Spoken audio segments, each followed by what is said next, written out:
Ici, au sommet de l'Aiguille du Midi, tous les nominés au Piolet d'Or se sont rencontrés aujourd'hui pour partager leur passion commune de la montagne. Alors, ils sont français, belges, américains, suisses ou même allemands, mais ils ont tous un seul point commun, le respect et l'amour de la montagne.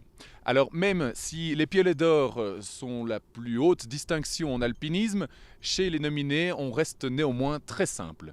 Je pense pour nous, pour moi personnellement, ça change pas grand-chose. Pour moi, c'était génial l'expé qu'on a fait. On a fait vraiment une super expé. C'est peut-être plus après, c'est quelque chose qui est exploitable au niveau des médias, le fait d'avoir le Piolet d'Or. C'est clair que c'est un truc qui parle au grand public, donc c'est toujours un petit plus, quoi. C'est pas pour ça qu'on fait des expés, on fait des expés parce qu'on aime bien, parce qu'on adore ça.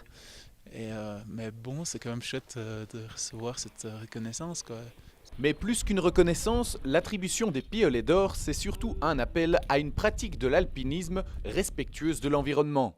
C'est des lieux un peu magiques et si on veut pouvoir en profiter encore un moment, il faut quand même y mettre un peu du sien. Et ce qui est bien, c'est que ça fait parler de la montagne différemment de ce qu'on peut voir dans les médias, c'est-à-dire les accidents et par exemple la conquête des 8000 qui se fait à grands coups de corde fixe, des hélicoptères au camp de base et toutes ces dérives. Et c'est une belle manière de parler de l'alpinisme d'aujourd'hui avec les valeurs que nous, on aimerait mettre en avant.